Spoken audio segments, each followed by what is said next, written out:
রাজশাহী বিশ্ববিদ্যালয় কেন্দ্রীয় ছাত্র সংসদ রাকসু হল সংসদ ও সিনেট ছাত্র প্রতিনিধি নির্বাচনের মনোনয়নপত্র যাচাই বাছাই শেষ হয়েছে গতকাল।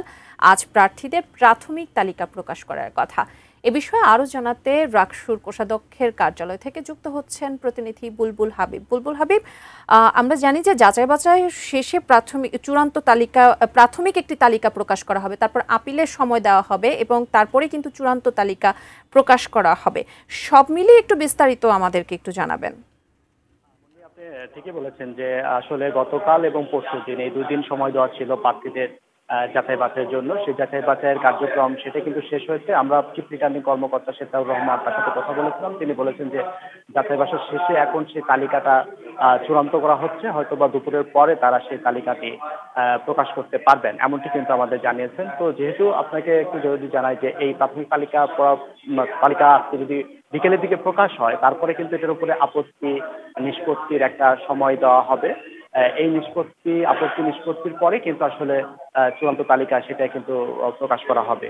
তো যেহেতু এখন আসলে এই প্রথম দফায় 479 জন আসলে মনোনয়নপত্র দাখিল করেছেন, এবং আমরা যেটুকু জানি যে ভিপি পদে মোট আসলে 20 জন মনোনয়নপত্র দাখিল করেছেন এবং 23টি পদের বিপরীতে মোট 20 জন দাখিল করেছেন, এবং যারা সাধারণ সম্পাদক পদে জিএস পদে 15 জন, সহ সাধারণ সম্পাদক পদে 16 জন প্রার্থী তারা কিন্তু মনোনয়নপত্র দাখিল করেছেন। তো যেহেতু আসলে এই 13 সেপ্টেম্বর মনোনয়নপত্র প্রত্যাহারের সময় থাকবে, 14 সেপ্টেম্বরে গিয়ে কিন্তু চূড়ান্ত প্রার্থী তালিকা সেটা প্রকাশ করবে, এবং 25 সেপ্টেম্বর যে ভোট গ্রহণ সেই ভোট গ্রহণ অনুষ্ঠিত হওয়ার কথা রয়েছে।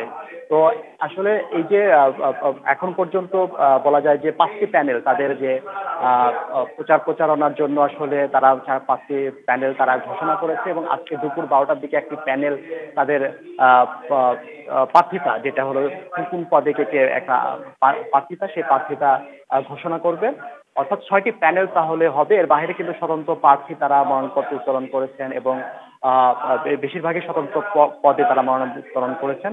তো যেহেতু আসলে এই যে কার্যক্রম চলছে, তবে আমরা কিছুক্ষণ আগে একজন প্রার্থীকে পেয়েছি, তারা বলেছেন যে আসলে ব্যালট পেপারটি আসলে মানে প্যানেল ভিত্তিক না করে যাতে সবার অংশগ্রহণের ভিত্তিতে করা হয়, সেই ব্যাপারে তারা কিন্তু অভিযোগ দায়ের করেছেন যে তারা চাচ্ছেন যে প্যানেল ভিত্তিক হলে তারা সিরিয়াল অনুযায়ী প্যানেলটা পাবে, কিন্তু এখানে তো স্বতন্ত্র প্রার্থী আছে, এটা তো একটা অরাজনৈতিক প্ল্যাটফর্ম তারা দাবি করছেন। সেই জন্য তারা বলছেন যে আসলে এটা প্যানেল ভিত্তিক না হয়ে এটা একটা স্বতন্ত্র পর্যায়ে করা উচিত। আমরা যদি স্যার একটু কথা বলি, আমরা লাইভে আছি, একটু চিফ রিটার্নিং কর্মকর্তা রয়েছেন, একটু যদি বলেন যে এই যে প্রার্থীদের তালিকা প্রকাশের যে কথাগুলো বলছেন স্যার। জি, আমাদের প্রার্থী তালিকা আজকে প্রকাশ করার কথা। আমাদের নির্ধারিত সময় বিকেল 5টার মধ্যে আমরা আশা করছি যে আমরা প্রকাশ করতে পারবো। আর এমনিতে যে ব্যালট পেপারের ব্যাপারটা যদি প্যানেল ভিত্তিক করবেন কিনা, এটা আসলে আমাদের ক্ষেত্রে নির্বাচন যে নীতিমালা আছে, নির্বাচন নীতিমালায় আমাদের স্পষ্ট করা আছে যে যদি প্যানেল হয় তাহলে প্যানেলগুলো